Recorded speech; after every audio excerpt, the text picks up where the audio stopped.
آج اس کی نشست میں ہم نے یہ دیکھنا ہے کہ کبیرہ گناہ کن کو کہتے ہیں، کبیرہ گناہ کن کو کہتے ہیں؟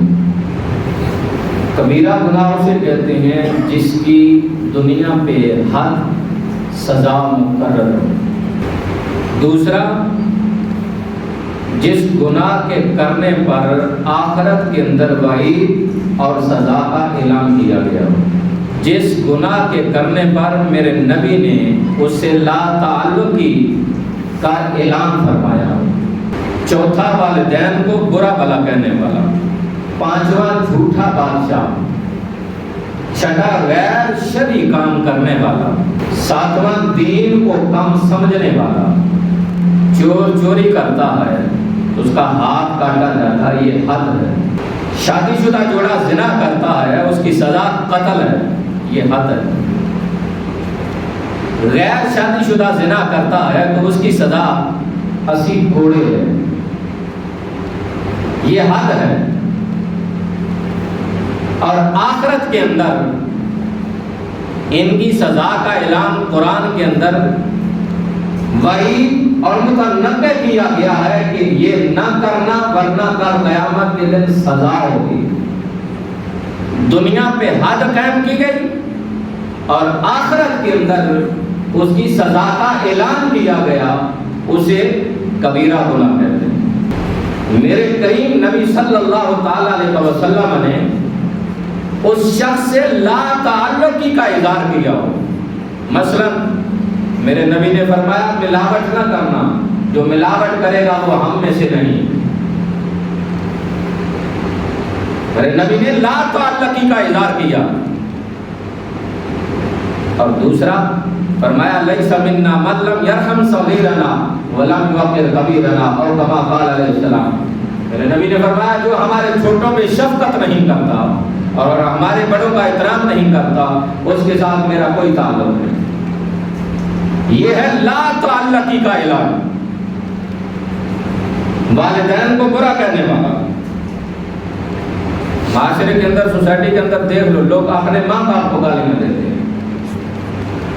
اور بعض تو ایسے بد نصیب ہیں جن کے ماں باپ دنیا سے اٹھ گئے، وہ اپنے گھروں میں دسترخوان پہ بیٹھ کر اپنے ماں باپ کو برا بھلا کہہ رہے ہیں کہ ہمارے باپ نے ہمارے لیے کیا کیا۔ جو کچھ آج تم اپنی اولاد کے لیے کر رہے ہیں۔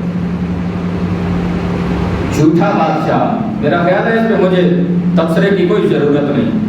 غیر شرعی کام کرنے والا، جس کی شریعت نے اجازت ہی نہ دی ہو وہ کام کرنا، اور دین کو کم سمجھنے والے۔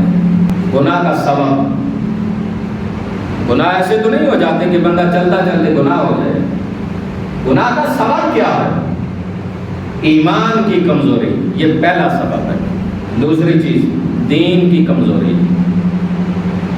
خود بھی دین سیکھو، اپنے بچوں کو بھی دین سکھاؤ اگر سرخرو ہونا چاہتے ہو اس دنیا میں اور آخرت میں۔ تیسرا، بری محفل۔ یہ گناہ کرنے کا سبب ہے بری محفل۔ گناہ کرنے کا سبب بری محفل، برے دوست، برے لوگ۔ جب آپ ان کے ساتھ بیٹھیں گے اٹھیں گے تو پھر آپ ہی یہ گناہ کریں گے۔ تیسری چیز، عورتوں کی محبت۔ جس شخص کے دل میں عورتوں کی محبت ہو وہ گناہ کر بیٹھتا ہے۔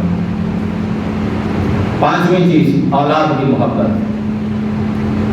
100 میں سے 90% لوگ جو جرم کرتے ہیں، گناہ کرتے ہیں، وہ اولاد کی محبت کی خاطر کرتے ہیں۔ حرام حلال کی تمیز نہیں کرتے، میری اولاد کو یہ بھی احساس مل جائے، میری اولاد کو یہ بھی مل جائے۔ اور پھر جب جنازہ اٹھا تو اولاد نے کیا کہا؟ ہمارا باپ ایسا تھا، ہمارا باپ ایسا تھا، بجائے اس کے کہ کہتے ربنا اغفر لی ولوالدی۔ میرے نبی نے فرمایا گناہوں کے پہاڑ لے کر جائے گا، جب قبر سے اٹھایا جائے گا تو نیکیوں کے پہاڑ ہوں گے۔ میرے کریم نبی کے دربار میں صحابہ نے کہا پیارے کیا وہ قبر میں صدقات، خیرات، نوافل، نمازیں ادا کرے گا؟ میرے نبی نے فرمایا نہیں، وہ دنیا پہ اپنی اچھی اولاد پاکیزہ اولاد چھوڑ کر جائے گا جو اس کے جنازے کے اٹھ جانے کے بعد میرے دربار میں دعا مانگے گی، میں یبدل اللہ سیئاتہم حسنات، اس کے گناہوں کو بھی نیکیوں میں تبدیل فرماؤں۔ لیکن جس اولاد کی رگوں میں حرام کی کمائی کا بنا ہوا گوشت اور خون دوڑ رہا ہوگا، وہ یہ نہیں کہے گی ربنا اغفر لی ولوالدی، وہ باپ کو برا بھلا کہے گا۔ آگے چھٹی، مال کی محبت۔ دیکھ لو معاشرے کے اندر کہ مال کے پجاری کس طرح گناہ کرتے جا رہے ہیں۔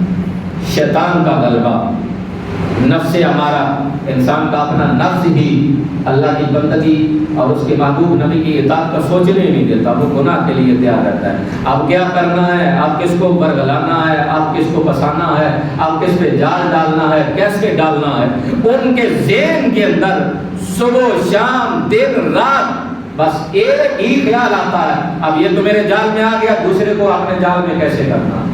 یہ سبب ہے گناہ کرنے کا۔ گناہ کے دل پہ اثرات کیا ہوتے ہیں؟ گناہ کرنے کے بعد اگلا معاملہ کیا ہوتا ہے؟ دل پہ مور لگ جاتی ہے۔ انسان گناہ کرتا ہے، دل پہ مور لگ جاتی ہے۔